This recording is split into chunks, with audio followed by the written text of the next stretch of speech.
Hello friends, my name is Ashwini Kumar और स्वागत है आप सभी का मेरे YouTube channel learn with Ashwini में। तो फ्रेंड्स, जो आज का हमारा टॉपिक है वो काफ़ी इम्पोर्टेंट होने वाला है। फ्रेंड्स, तो हम लोग का जो टॉपिक है वो आज का है how to score 45 plus marks out of 50 in English portion. ठीक है, जैसे कि एसएससी सीएचएसएल का प्री का एग्ज़ाम होने वाला था, पोस्टपोन हो गया। तो कोई बात नहीं, वो आगे हो गई। ये कोरोना की प्रॉब्लम है, इसके बाद वो कभी न कभी कंडक्ट कराया ही जाएगा जैसे ही प्रॉब्लम ख़त्म होती है।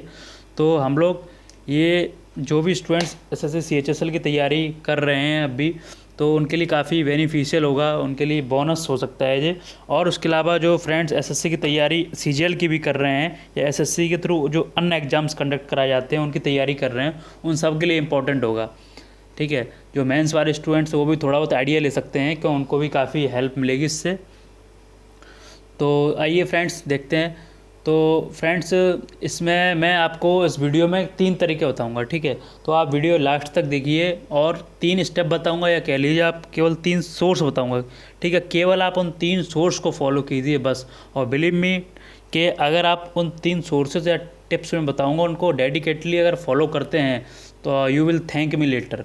ठीक है, तो आप में सिग्निफिकेंट इम्प्रूवमेंट देखने को मिलेगा। अगर आपका स्कोर अभी 20, जैसे कुछ स्टूडेंट्स इनकी इंग्लिश काफ़ी वीक होती है, उनका स्कोर 20-25 के अप्रॉक्स रहता है। कितना भी हार्डवर्क कर लें, उनको लगता है हम अपना 100% एफर्ट दे रहे हैं, उसके बावजूद भी मेरा स्कोर 20 से 25 से आगे ही नहीं बढ़ रहा।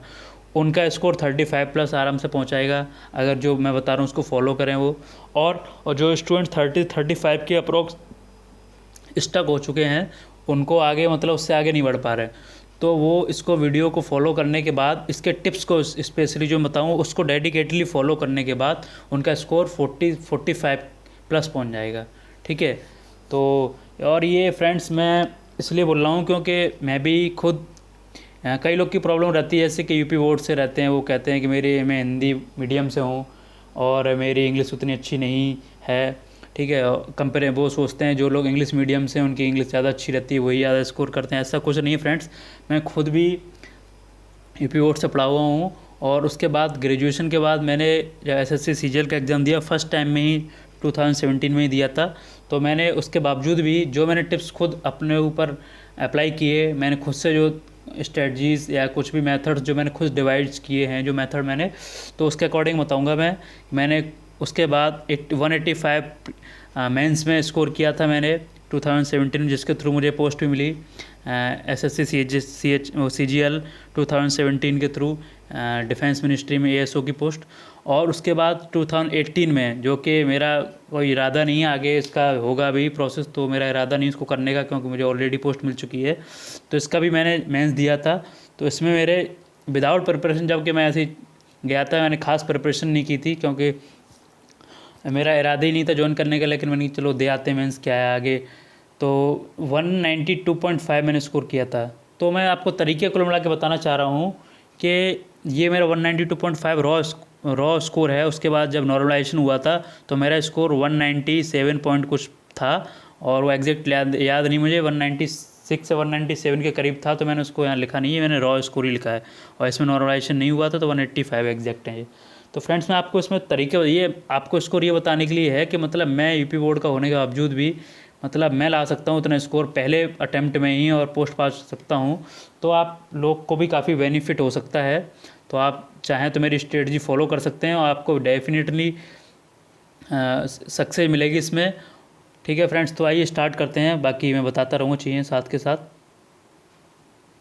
तो फ्रेंड्स, हम लोग पहले देखते हैं कि जो हमारा एग्ज़ाम होता है, मान लो सीजीएल प्री हो गया, सीएचएसएल प्री हो गया, तो उसमें किस तरीके के क्वेश्चन पूछे जाते हैं। ठीक है, जैसे कि हमारा जो एग्ज़ाम रहता है उसमें 25 क्वेश्चन रहते हैं, आप सभी जानते होंगे।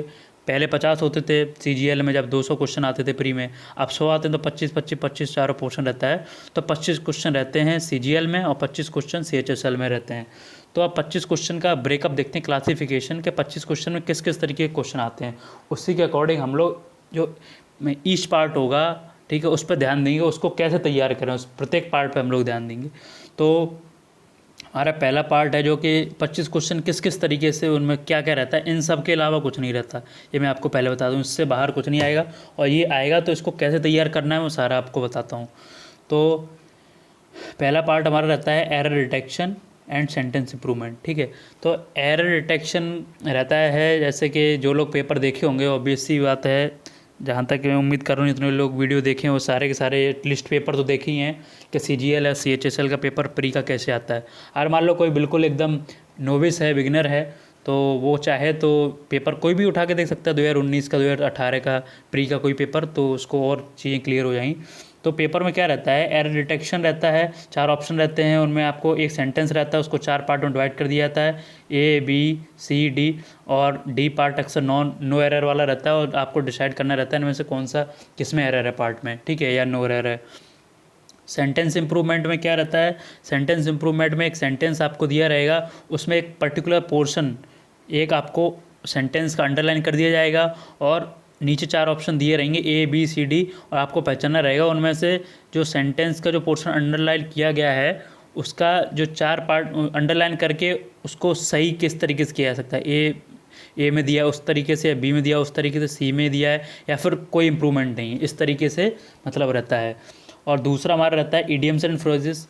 ईडियम्स एंड फ्रेजेस फ्रेंड, मैं काफ़ी वीडियो ईडियम्स एंड फ्रेजेस पर बना भी चुका हूँ, उसमें मैंने जो काफ़ी इंपॉर्टेंट ईडियम्स एंड फ्रेजेस हैं मैंने बताए भी हैं कि जो एक तो कुछ बहुत इंपॉर्टेंट है जो कि मतलब पूछे जाने के चांसेस ज़्यादा हैं या पूछे गए हैं, एकदम सरल भी नहीं सारे के एकदम सारे के सारे आपको आते हों, मतलब मैक्सिमम ऐसे मैंने रखे हैं जो कि नए भी हो सकते हैं आपको, और कुछ ऐसे हैं जो कि इंपॉर्टेंट भी हैं। तो you can say that those idioms and phrases are the most expected and important idioms and phrases for the in if you consider the examinations of SSC। ठीक है, तो idioms and phrases 2 से 3 आते हैं, और 4 से 5 ये हमारे सेंटेंस इंप्रूवमेंट और एरर डिटेक्शन वाला पार्ट आता है। वन वर्ड सब्स्टिट्यूशन की बात करूँ फ्रेंड्स में, तो 2 करीब वन वर्ड सब्स्टिट्यूशन आते हैं, एक सेंटेंस रहेगा, ठीक है, तो उस सेंटेंस के 4 पार्ट रहेंगे, उस सेंटेंस को मतलब एक वर्ड कौन सा वर्ड डिनोट करता है, ABCD, उन 4 में से आपको सिलेक्ट करना रहेगा। फिल इन द ब्लैंक्स रहेगा, ठीक है, आपको एक सेंटेंस दिया रहेगा, उसमें बीच में एक पार्ट है तो छोड़ दिया जाएगा, ठीक है, तो आपको बताना रहेगा 4 ऑप्शन में से कौन सा पार्ट वहाँ पे होगा जो कि सही होगा। ठीक, फिल इन द ब्लैंक्स में तो वो वोकैब से भी हो सकता है, या कोई अक्सर वोकैब से ही होता है जो फिल इन द ब्लैंक्स में पार्ट आता है हमारा, कि कोई आपकी वोकैब चेक की जाए, या फिर ग्रामर का भी कभी कभी हो सकता है, प्रीपोजिशन चेक कर सकते हैं, ठीक, फ्रेजल वर्ब चेक कर सकते हैं आपकी नॉलेज। ये काफ़ी सिमिलर होता है क्लो टेस्ट के, fill in the blanks cloze test का ही पार्ट कह सकते हैं फिल इन द ब्लैंक्स। आपको जो देखे होंगे उनको क्लियर होगा ये चीज़। वोकैब अगला पार्ट आता है हमारा वोकैब का। वोकैब में फ्रेंड्स एंटोनियम्स आ सकते हैं, आपको एक वर्ड दिया जाएगा, उसका एंटोनियम 4 ऑप्शन में से देखना रहेगा। सिनोनिम हो सकते हैं, सेम वर्ड, सिमिलर मीनिंग, और मिस स्पेल्ड वर्ड हो सकते हैं। और इनका जो कंट्रीब्यूशन रहता है 4 to 6 रहता है, यानी 4 से 6 के करीब मैंने ऑब्जर्व किए पेपर, हर पेपर में इन तीनों को मिला के 4 से 6 करीब मिनिमम इतना तो मिलता ही है। मिस स्पेल्ट वर्ड में यह रहेगा, जैसे आपको कोई वर्ड दे दिया, ठीक है, उसके 4 ऑप्शन दे दिए, या 4 ऑप्शन ही सीधे सीधे आते हैं, इनमें से बताना रहता है कौन सा इनमें से मिस स्पेल्ट है, मतलब 4 में से कौन सा मिस स्पेल्ट है, या 4 में से कौन सा स्पेल्ट है, करेक्टली स्पेल्ट वर्ड है, ठीक है, तो वो भी पूछे जाते हैं। और क्लो टेस्ट सबसे इंपॉर्टेंट मानता हूँ मैं, मैक्सिमम लोग यहाँ पे स्टक होते हैं क्लो टेस्ट में।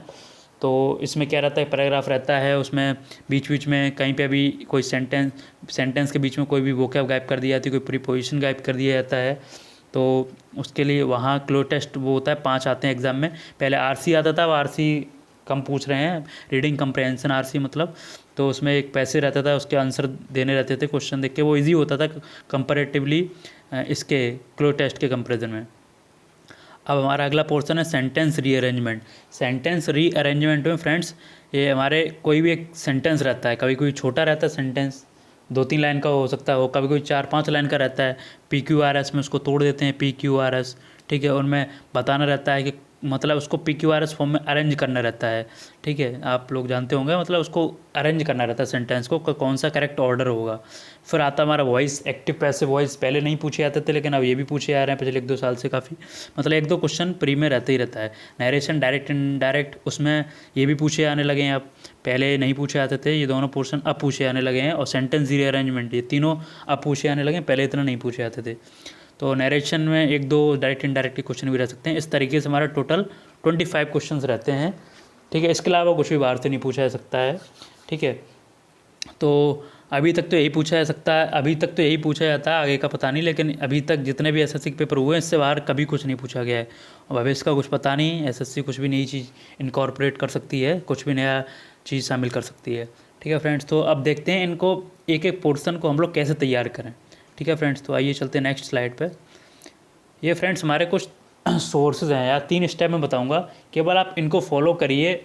और मैं I can assure you, I can give you guarantee that you will score, ठीक है, very well in the examination. ठीक, केवल 3 स्टेप्स को फॉलो करिए। और मैक्सिमम लोग, ऐसा नहीं मैं कुछ नई चीज़ बताने जा रहा हूँ, लेकिन मैक्सिमम लोग को चीज़ पता होने के बावजूद भी वो लोग क्या है, इसको अंडर एस्टिमेट करते हैं, उसको इग्नोर करते हैं। ठीक, तो आप ट्रस्ट कर सकते हैं कि केवल मैंने केवल इतना ही किया है। ठीक है, और इतना ही करके मतलब मैंने तैयारी की थी, उसके बावजूद भी स्कोर मेरा अच्छा खासा आया है मेंस में। तो आप विश्वास कर सकते हैं, इसलिए मैं आपको बता रहा हूँ। तो आप मतलब देख चलो, आपको मैं बताता हूँ इसको कैसे इसको करना है। ऐसे पहला जो सोर्स हमारा, नीतू सिंह मैम की बुक आती है केडी पब्लिकेशन की, जनरल इंग्लिश। ठीक है, जो पहले प्लिंथ टू पैरामाउंट नाम से आती थी, जो कि अब प्लिंथ टू पैरामाउंट नाम से नहीं आती, जनरल इंग्लिश मैक्सिमम लोग जानते होंगे। तो उसका ये बुक तो मान लीजिए एकदम इंडिस्पेंसिबल है, 5 मतलब स्टार मार्क कर लीजिए। ये वो जो पार्ट 1 स्पेशली इसकी मैं बात कर रहा हूँ, ये मतलब इसके बिना इंडिस्पेंसिबल या इनएविटेबल,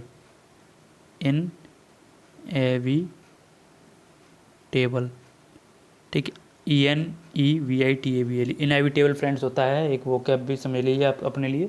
इनएविटेबल मतलब इसके बिना काम नहीं चल सके, वेरी इंपॉर्टेंट। ठीक है, तो ये तो आपके पास होनी चाहिए।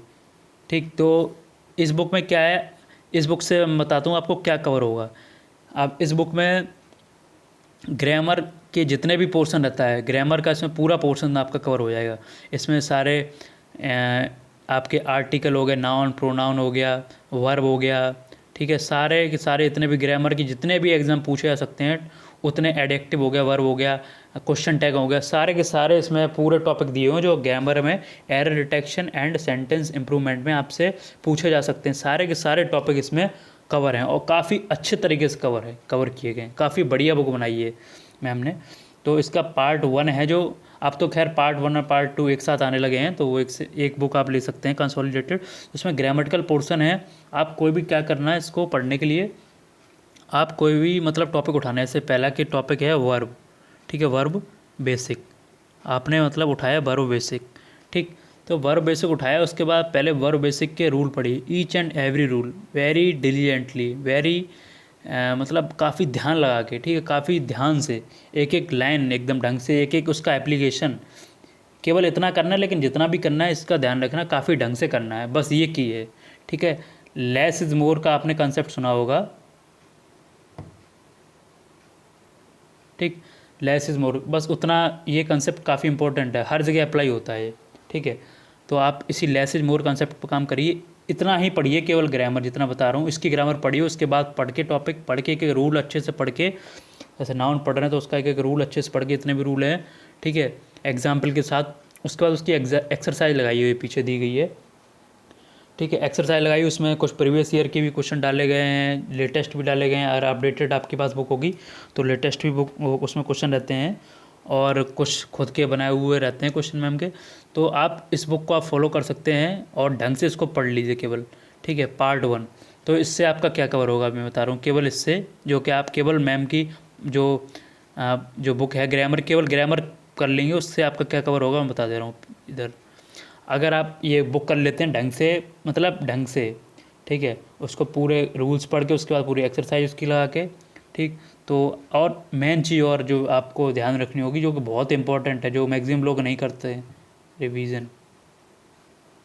कई लोग होंगे जिनने ये बुक पढ़ रखी होगी, ठीक है, कई लोग होंगे सब जानते होंगे, लेकिन एक चीज़ है जो कि मिसिंग होगी 90% लोगों की प्रॉब्लम बता रहा हूँ। 90% लोग और जिनका स्कोर नहीं बढ़ रहा है, तो उसका जो एक मेन इंपॉर्टेंट रीज़न है वो ये है कि उनने बुक को रिवीजन नहीं किया ढंग से। पढ़ तो लिया, एक दो बार रिवीजन कर लिया, नहीं, आप कम से कम इसको 15-20 बार रिवीजन कर लीजिए। मतलब रूल तो आपके ऐसे पूछे ना, नींद में भी आपको उठा के पूछे, आपको रूल एकदम याद आना चाहिए। हाँ, इसका मतलब ये होता है, इसमें ये मतलब एरर इसमें ये आती है तो इसका मतलब ये होगा। एडजेक्टिव में ये ऑर्डर होता है, ठीक है, नाउन में इस तरह का होता है, ये नाउन में अगर ऐसा आता है तो गलत हो जाएगा, सब्जेक्ट वर्ब एग्रीमेंट में ऐसा होगा, ठीक है, तो सही है, और ऐसा नहीं है तो ये गलत है। इस मतलब रूल आपको एकदम ऑन द टिप, ठीक है, मतलब आपको एकदम जुबान पर रटे होने चाहिए। तो जितना यार रिवीजन कर सकते हैं उतना रिवीजन करते रहिए। पढ़ लिया, उसका रिवीजन करिए, कम 8-10 बार तो कर ही लीजिए, ठीक है। एक बार पढ़ लेंगे, आपकी पढ़ी हुई है तो भी चलिए ठीक है, 2-4 बार और कर लीजिए, 4-5 बार और कर लीजिए। मतलब कुल मिला के एसेंस ये है कहने का कि रूल्स आपके टिप पे हमेशा रहने चाहिए, कभी भी पूछ लिया जाए तो, ठीक है। चाहे आप 10 बार में करें, चाहे 20 बार में करें, चाहे 5 बार में करें, वो आपके ऊपर है, ठीक है। तो आपका ये बुक करने से क्या होगा, ये वाला पोर्शन पूरा कवर हो जाएगा। एरर, सेंटेंस इम्प्रूवमेंट, मतलब इससे कोई एक सिंगल क्वेश्चन गलत नहीं होगा आपका, अगर आप ढंग से करते हैं तो। खैर मैं आपको और भी आगे चीज़ बताऊंगा, इतना करिए पहले, ठीक है, इससे आपका ये पोर्शन कवर हो जाएगा। इसके अलावा कहीं दूसरी सोर्स में जाने की ज़रूरत नहीं है। और दूसरी चीज़, ये आपके 2 पोर्शन हो रहे हैं, एक्टिव पैसिव एंड नरेशन, ये और दोनों और कवर हो जाएंगे, ठीक है। तो ये 1 2 3 पोर्शन आपके पूरी तरह से कवर हो जाएंगे केवल इस बुक से, ठीक। और आगे बताता हूँ मैं।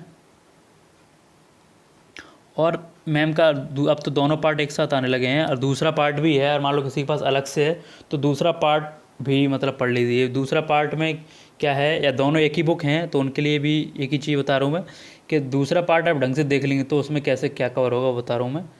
दूसरे पार्ट में मैम ने स्टोरीज़ के फॉर्म में इडियम्स एंड फ्रेजेस दिए हैं, इडियम्स दिए हैं, और काफ़ी वोकैब भी दी हैं, काफ़ी अच्छे तरीके से डिस्क्राइब किए हैं, काफ़ी बढ़िया तरीके से, ठीक है। तो आप वो स्टोरीज़ पढ़ सकते हैं सारी की सारी। उन स्टोरी 9-10 स्टोरी थी जो मेरे पास बुक है, उसमें हो सकता है अपडेट हो गई हो, तो उन 10 स्टोरीज़ में ये मान के चलिए 500 करीब, कम से कम मिनिमम 500, ज़्यादा ही हो सकते हैं, 500 से ऊपर 600 करीब हो सकते हैं। आपको वोकैब मिलेगी बढ़िया वाली, ऐसी वोकैब नहीं है आपको आती होगी, मैक्सिमम वोकैब ऐसी मिलेगी जो आपके लिए नई होगी।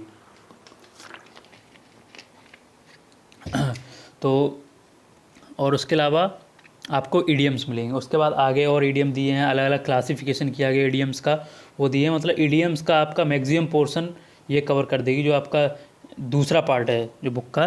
पार्ट 1 ग्रामर हो गया, उसके बाद आगे जो ईडियम्स दिए हैं वो पढ़ लीजिए, ठीक है। तो आपका उसी से मैक्सिमम पोर्शन कवर हो जाएगा, मतलब 80% 90% कवर हो जाएगा उससे, 80% तो एटलीस्ट हो ही जाएगा। और वोकैब भी उसमें दिए, वो कर लीजिए आप सारी वोकैब, ठीक है। 1 वर्ड सब्स्टिट्यूशन खैर उसमें कम दिए हैं, जितने भी दिए उतने कर लीजिए, तो आपका इतना कवर हो जाएगा। और कहीं फ्रेजल वर्ब उसमें आगे दिए हैं, फ्रेजल वर्ब कर लीजिए, इंपॉर्टेंट दिए हैं, ठीक है। फ्रेजल वर्ब कर लेंगे तो आपका ईडियम्स फ्रेजेस यहाँ पे कवर हो जाएगा। और उसके अलावा फ्रेजल वर्ब आपका क्लो टेस्ट में हेल्प करेगा, फिल इन द ब्लैंक्स में हेल्प करेगा, ठीक। तो इतना हो गया आपका ये पोर्शन, ठीक। तो आगे आप देखता हूँ सोर्स 2, और ये इम्पोर्टेंट सोर्स जो सेकंड वो है, इसको डबल स्टार कर लीजिए आप, ठीक है। ये जो बता रहा हूँ ये जानते सब है, लेकिन इसको भी कई लोग अवॉइड करते हैं। न्यूज़पेपर रीडिंग या कोई भी रीडिंग किसी भी चीज़ की, नोवेल हो सकती है, कोई भी, आपकी रीडिंग हैबिट एक होनी चाहिए, ठीक है। आपकी रीडिंग हैबिट एक डेवलप होनी चाहिए, कैसे रीडिंग करनी है, ठीक। अगर आपकी रीडिंग हैबिट है तो आपको इसका वेटेज भी कम कर देंगे ना तब भी चलेगा। मैंने कई मतलब मेरे जान पहचान के कई ऐसे लोग हैं जिनको मतलब नीतू सिंह मैम की बुक, क्या तो नीतू सिंह मैम का नाम तक नहीं जानते थे। मेरा एक फ्रेंड है, और नीतू सिंह मैम का नाम तक नहीं जानता है, उसने बुक तो छोड़ो कहाँ से पढ़ी होगी। उसकी केवल एक आदत थी, वो न्यूज़पेपर डेली पढ़ता था, डेली आर्टिकल उसको पढ़ना है, द हिंदू का या फिर इंडियन एक्सप्रेस का। और उसकी रीडिंग हैबिट काफ़ी अच्छी थी। और उसने ग्रामर्स के रूल कहीं, वो भी ग्रामर के रूल नहीं पढ़े, उसने केवल प्रीवियस ईयर लगा रखे थे क्वेश्चन कुछ, ठीक है, प्रीवियस ईयर कुछ पेपर सॉल्व कर रखे थे, और उसके भी जो मार्क्स 185 आउट ऑफ 200। और वो इनकम टैक्स इंस्पेक्टर है आज की डेट में। ये 2017 की बात कर रहा हूँ मैं, 2017 सीजीएल में। तो ये आप सोच सकते हैं कि इसकी कितनी बड़ी इंपॉर्टेंस है न्यूज़पेपर की।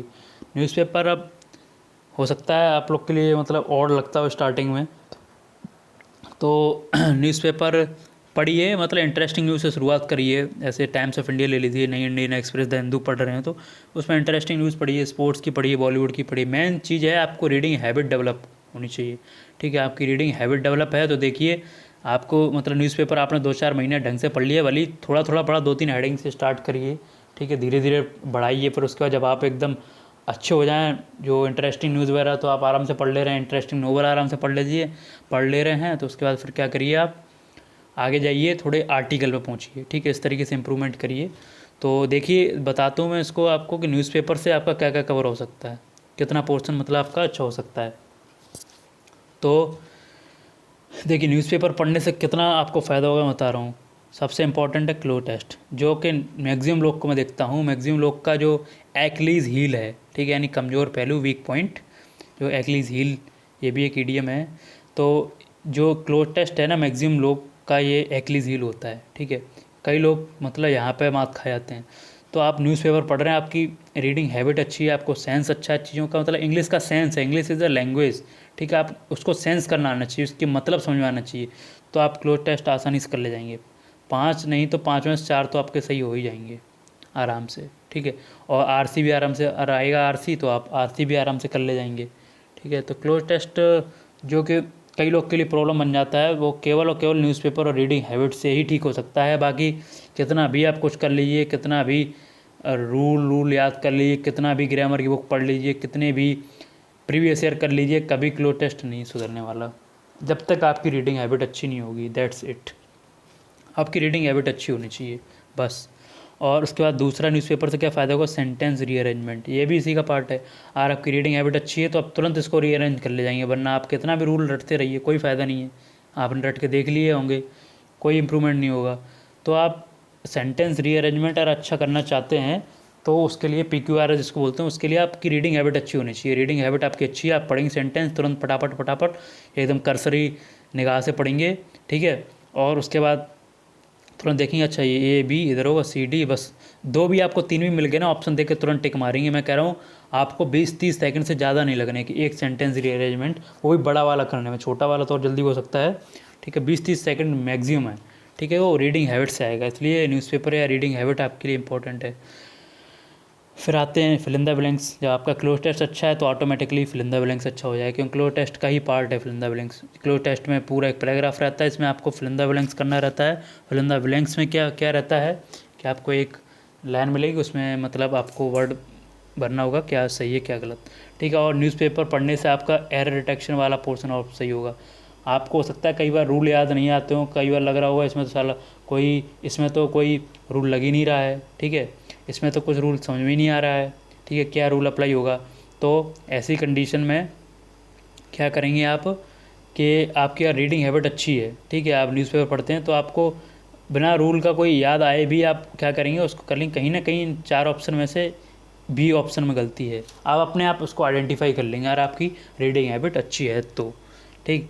तो आपका ये हो गया, ये क्लियर हो गया ये। और वोकैब, आपकी न्यूज़पेपर रीडिंग अच्छी है तो आपको वोकैब रटने की ज़रूरत नहीं है कि वोकैब की बुक लेके घूम रहे हैं, वोकैब पढ़ लिया उसके सिनोनिम्स को रट रहे हैं, एंटोनिम्स, कभी नहीं। इस तरीके से तो आप बड़ा बोरिंग हो जाएगा आपके लिए, आप रट भी नहीं पाएंगे। न्यूज़पेपर पढ़िए, उसमें कोई यार बीच में वोकैब आती है उसको अंडरलाइन कर लीजिए, ठीक है, आगे पढ़ते जाइए, पूरा पढ़ लीजिए, ठीक है। अंडरलाइन करके चाहें तो तुरंत मोबाइल हाथ में रखिए, उसको तुरंत उसका मतलब देख लीजिए, आगे बढ़ जाइए। अगर आप वहीं रुक गए, उस मीनिंग में लगे रहे, तो आप जो आप पढ़ रहे होंगे ना उसका जो पैसेज होगा, ठीक है, न्यूज़पेपर का जो भी कोई हेडिंग या न्यूज़ होगी उसका जो एसेंस होगा, जो भी सार होगा, वो समझ में नहीं आएगा अगर आप एक ही मीनिंग में घुस गए, बार बार रुकेंगे, बार बार पीछे जाएंगे, ठीक है। तो क्या करना है आपको, न्यूज़पेपर पढ़िए, बीच में कोई भी अगर नहीं समझ में आ रहा उसमें बीच में जो भी जो वोकैब है, कोई वर्ड आता है उसमें अंडरलाइन कर लीजिए, ठीक है, आगे बढ़ जाइए, ठीक है, इस तरीके से। और फिर जब पैराग्राफ पूरा पढ़ लें, पूरा पढ़ लिए इस तरह से, मान लो कोई आपको स्टार्टिंग में कोई आप भी कोई न्यूज़ पढ़े तो उसमें क्या हुआ, आपको 4-5 वर्ड मिल रहे हैं, ठीक है, 4-5 वर्ड मिल रहे हैं, इनका मतलब मीनिंग आपको नहीं समझ में आ रहा है, आपने अंडरलाइन कर लिए, ठीक है। इसके बाद क्या हुआ, आपने जैसे पूरा पढ़ लिया और उसके बाद क्या कि 4-5 वर्ड जो थे उनको अंडरलाइन आप पहले ही कर चुके हैं, उन सब का मतलब देखा क्या मीनिंग है, और उन 4-5 वर्ड को अपना एक डायरी बना लीजिए या फिर एक रजिस्टर बना लीजिए, उसमें नोट डाउन कर लीजिए कि इस वर्ड का हिंदी मीनिंग ये होता है, इसका इंग्लिश मीनिंग ये होता है, इंग्लिश मीनिंग भी देख लीजिए उसका क्या होता है। और 1-2 उसके क्या करिए, 2 कम से कम 1 या 2 सिनोनिम, 2 सिनोनिम तो करीब ज़रूर लिख लीजिए, 2 से ज़्यादा लिख लें आपकी मर्ज़ी, ठीक है। तो 2 सिनोनिम करीब लिख लीजिए। इस तरीके से आपका धीरे धीरे करेंगे तो आपका खुद का एक कलेक्शन बनता जाएगा वोकैब का, ठीक, जो कि आप उसकी मेन चाहिए वोकैब की प्रैक्टिकल उसका यूटिलिटी समझेंगे, और रटने से कोई मतलब नहीं है। अगर आपको उसकी प्रैक्टिकल यूज़ आता है, एप्लीकेशन आता है, तो बस वही एप्लीकेशन ही एग्जाम में पूछा जाता है। तो न्यूज़पेपर पढ़ने से जो वोकैब आप बीच में से उठा के पढ़ रहे हैं ना, वो मतलब कहीं ना कहीं यूज़ हो रही है, तो आपको उसको इम्प्लीमेंट भी करना आ रहा है, ठीक है। तो आपका वोकैब पोर्शन इस तरीके से कवर करिए, वो ज़्यादा अच्छा है, बजाय उसके कि उसको डायरेक्ट आप रट रहे हैं। उससे अच्छा इस तरीके से है कि डेली न्यूज़पेपर पढ़िए और बीच में जो वोकैब आती है उसको नोट डाउन करिए, और इस तरीके से बता रहा हूँ कलेक्शन अपना तैयार कीजिए। और आप चाहें तो एक्स्ट्रा वैसे भी कर सकते हैं, जैसे कि नॉर्मली आप पढ़ते हैं, लेकिन रटिए मत, कोशिश करिए उसको समझने की, इसका मतलब क्या है, ठीक है। तो आपका अब क्या बचा है, लगभग मैक्सिमम पोर्शन कवर ही हो गया है, ठीक है, कुछ अब बचा नहीं है। और वन वर्ड सब्स्टिट्यूशन है, वो बता रहा हूँ कैसे करना है। वन वर्ड सब्स्टिट्यूशन के लिए आप चाहें तो कहीं पे भी नेट पे PDF सर्च मार लीजिए वन वर्ड सब्स्टिट्यूशन की, ठीक है। या फिर चलिए मैं बता रहा हूँ, एक और सोर्स है, उसमें वन वर्ड सब्स्टिट्यूशन आपका पूरा कवर हो जाएगा। तो ये सोर्स हो गया, ये हो गया। अब आते हैं, ये पूरा कर लीजिए, ठीक है, ये तो पूरा कर लीजिए जो मैं पहला सोर्स बता रहा हूँ। उसके बाद फिर दूसरा न्यूज़पेपर रीडिंग की मतलब हैबिट डाल लीजिए। वो करीब हैबिट 2-3 महीने आप कम से कम 2 to 3 मंथ्स 2 to 3 मंथ्स आप लोग क्या करिए, उसको रेगुलर न्यूज़पेपर पढ़िए, इंटरेस्टिंग पढ़िए, न्यूज़ पढ़िए, कम पढ़िए, स्टार्ट करिए, छोटी स्टार्टिंग करिए, लेकिन आगे धीरे धीरे बढ़ाइए। स्टार्टिंग में आप कहेंगे मैं आर्टिकल पढ़ लूँ आज ही पूरा, सब इकोनॉमी जान लूँ, सारी पॉलिटी आज ही जान लूँ, तो फिर आप एकदम से धड़ाम से गिर भी सकते हैं, क्योंकि आपको स्टार्टिंग में चीज़ें नहीं क्लियर होंगी, मैक्सिमम पॉसिबिलिटी यही है, ठीक है। तो आप क्या करिए, जो बता रहा हूँ मैं वही ट्राई करिए कि धीरे धीरे पढ़िए, इंटरेस्टिंग न्यूज़ पढ़िए, धीरे धीरे उसको बढ़ाइए, ठीक। तो 2-3 महीने आप करेंगे, तो उसके बाद जब 2-3 महीने में ये भी आपकी कवर हो जाएगी, रिवाइज़ भी 1-2 बार कर लेंगे जो बुक बता रहा हूँ मैं, और उसके बाद रीडिंग की भी हैबिट आ जाएगी। उसके बाद क्या करिए, फिर उठाइए जे PYQs फ्रॉम MB पब्लिकेशन, ये भी काफ़ी इंपॉर्टेंट है। तीनों इंपॉर्टेंट हैं, खैर अपने अपना हर किसी का इम्पोर्टेंट का जो लेवल है वो अलग अलग है। सबसे इम्पोर्टेंट न्यूज़पेपर जो मैंने बताया, पहला स्टेप और प्लस दूसरा स्टेप एक साथ करना है, ठीक है। उसके बाद थर्ड स्टेप उसके बाद करना है। तो आप क्या करिए, MB पब्लिकेशन की प्रीवियस ईयर क्वेश्चन पेपर की एक बुक आती है, ठीक है, तो आप वो बुक ले लीजिए, और हो तो अच्छी बात है।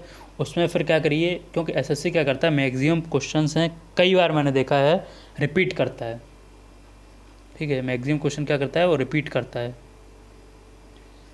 ठीक। तो आप क्या करिए, आप अगर ये बुक पढ़ लेंगे जो मैं बता रहा हूँ, इससे आप ये वाला सोर्स पे ध्यान देंगे, इससे मतलब पूरा कवर कर लेंगे, इसके क्वेश्चंस पेपर हैं प्रीवियस ईयर क्वेश्चन पेपर वो लगा लेंगे, तो उससे क्या होगा, आपका मैक्सिमम मतलब कंसेप्ट क्लियर हो जाएंगे, कैसे क्वेश्चन पूछता है SSC, कैसे कैसे एडीएम्स रिपीट होते हैं, कैसे वोकैब रिपीट होती है कुछ, ठीक है, कैसे एरर डिटेक्शन रिपीट होता है, मैक्सिमम पोर्शन कभी कभी रिपीट हो जाता है कुछ, ठीक है, इडियम्स एंड फ्रेजेस कैसे रिपीट होते हैं, तो काफ़ी अच्छा आइडिया लग जाएगा, ठीक है। ये 3 सोर्स हैं, केवल 3 सोर्स याद रखिए आप, इसके अलावा कुछ ज़रूरत नहीं चौथे सोर्स की, इतना करिए, ठीक है।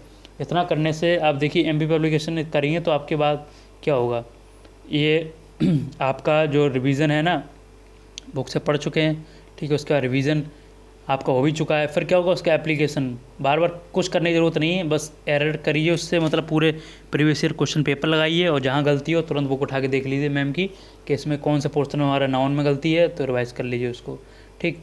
और इसी में इडियम्स एंड फ्रेजेस भी कुछ स्टार्टिंग में बुक में दिए हैं MB पब्लिकेशन में, मतलब अलग से कुछ 30-40 पेज में दिया हुआ है, कुछ डेटा दिया गया है, तो उसमें इडियम्स एंड फ्रेजेस भी हैं, वन वर्ड सब्स्टिट्यूशन भी है, और कुछ इंपॉर्टेंट रूल्स भी हैं ग्रामर के, तो वो भी आप देख सकते हैं, ठीक है, गो थ्रू हो सकते हैं उसके। वन वर्ड सब्स्टिट्यूशन आप वहाँ से पढ़ लीजिए जो बुक में बता रहा हूँ MB पब्लिकेशन की, ठीक है। तो वहाँ से आपका वन वर्ड सब्स्टिट्यूशन कंप्लीट हो जाएगा, और बस इतना करिए। उसके बाद आप जैसे जैसे पेपर लगाते आएंगे, आपका ये भी कवर होता जाएगा, ये भी कवर होता जाएगा, ठीक है, रिवीजन भी होता जाएगा। क्लो टेस्ट न्यूज़पेपर आप पढ़ ही रहे हैं, उससे बहुत अच्छी प्रैक्टिस होती जाएगी, और न्यूज़पेपर पढ़ ही रहे हैं आप, और सेंटेंस रीअरेंजमेंट आता है, ठीक है, तो वो भी आपका होता जाएगा। एक्टिव पैसिव अगर आते मतलब उसमें होंगे तो वो भी आपके, वो तो ईजिली हो जाते हैं, एक्टिव पैसिव नरेशन वो भी आपके होते हैं। तो इस तरीके से आपके टोटल 25 क्वेश्चन हैं, पूरे कवर हो जाएंगे, ठीक है फ्रेंड्स। तो ये तरीका जो बता रहा हूँ वो अप्लाई करिए और ये वाले दोनों स्टार्ट कर दीजिए अभी से, और कम से कम 2 से 3 मंथ लगातार, ठीक, अपनी स्ट्रेटजी बनाई कितना टाइम डेली देना है। न्यूज़पेपर को कम से कम नहीं तो स्टार्टिंग में 1 घंटा दीजिए आराम से, धीरे धीरे बढ़ाइए, ठीक। उसमें आपको वोकैब भी नोट डाउन करनी है। और मान लो कुछ लोग का ये पोर्शन कवर है तो मान लो बुक पढ़ भी चुके हैं नीतू मैम की, ठीक है, तो उसको रिवाइज़ करिए। न्यूज़पेपर पढ़ रहे हैं तो या फिर कभी कभी पढ़ते हैं तो उनको रेगुलर पढ़िए, ठीक है। फिर ऐसा कर रहे हैं जिनका मतलब काफ़ी चीज़ें कवर हैं तो क्या करिए, एमपी पब्लिकेशन की जो है वो लगाइए रेगुलर, ठीक है। 2018 से स्टार्ट करिए और फिर पीछे जाना शुरू करिए, 2017 फिर 2016, इस तरीके से प्रीवियस ईयर क्वेश्चन पेपर आप अपने करिए, ठीक है फ्रेंड्स। तो इस तरीके से उम्मीद है कि जो मैंने बताए टिप्स आपको हेल्प करेंगे और डेफिनेटली हेल्प करेंगे अगर आप इसको फॉलो करते हैं। तो फ्रेंड्स मैं डिस्क्रिप्शन में मैं आपको अपनी ईमेल आईडी दूंगा, ठीक है। तो आप चाहें तो 2-3 महीने इसको अप्लाई करिए। अगर आप अप्लाई करते हैं, कुछ आपको डाउट होते हैं, ठीक है, कुछ प्रॉब्लम आते हैं, ठीक है, नंबर उसके बावजूद नहीं बढ़ रहे हैं या कहीं आपको बढ़ेंगे, डेफिनेटली बढ़ेंगे। जैसे कि आप 40 पे आगे स्टक हो गए, 40 से आगे जा ही नहीं रहे, 35 से 40 में आ रहे हैं, ठीक है, उससे आगे नहीं आ रहे, आपके 45 प्लस जो कि मैंने कहा है 50 में से आएंगे, वो नहीं आप पहुंच पा रहे हैं, इतना मैंने मेरे बताने के बावजूद भी। तो मैं ईमेल आईडी डिस्क्रिप्शन बॉक्स में दूंगा, वीडियो के नीचे आप देख सकते हैं, तो आप मुझे ईमेल कर सकते हैं, ठीक है। मैं पर्सनली आपकी मदद कर सकता हूँ अगर आप इतना करते हैं, लेकिन वो तब जब आप जो मैं बता रहा हूँ उसको रूटीन को फॉलो करें 2-3 मंथ्स के लिए, ठीक है। उसके बाद भी आपको अगर हेल्प नहीं मिलती है, उसके बावजूद भी आपको कोई डाउट रहता है, कहीं आप फंस रहे हैं फिर भी, ठीक है, तो फिर मैं आपकी हेल्प करूँगा। आप मुझे ईमेल कर दीजिए, बस मैं आपको ज़रूर बताऊंगा कि आगे क्या करना है। वैसे इतना करेंगे तो आप खुद ही, लेकिन एक चीज़ और ध्यान रखना, मैं जैसे बताया, रिवीजन रेगुलर करिए, ठीक है, रिवीजन इंपॉर्टेंट है, ठीक। और नई चीज़ हमेशा सीखने के लिए क्यूरियस रहिए, ये नहीं कि मतलब मैंने इतनी वोकैब पढ़ ली, 300 वोकैब या 500 या 1000 वोकैब पढ़ ली, बस अब मुझे इससे ज़्यादा एक भी नहीं पढ़नी।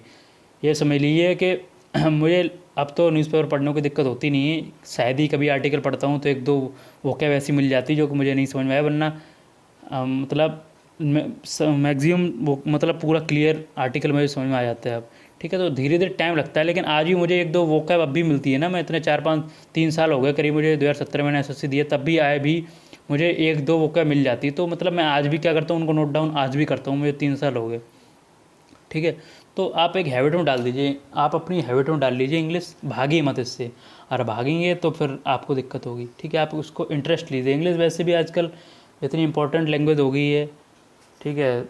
आपको इंग्लिश नहीं आती तो एक तरह से कई जगह तो ये माना जाता है, खैर मैं इससे पूरी तरह सहमत नहीं हूँ, लेकिन कई लोग ये माना जाता है कई बार कि तुम्हें मतलब एजुकेटेड नहीं हो, खैर ये इट इज़ अनट्रू नोशन, ठीक है, इट इज़ इनकरेक्ट, लेकिन फिर भी मतलब आपको इंग्लिश की अच्छी खासी नॉलेज एक होनी ही चाहिए, ठीक है।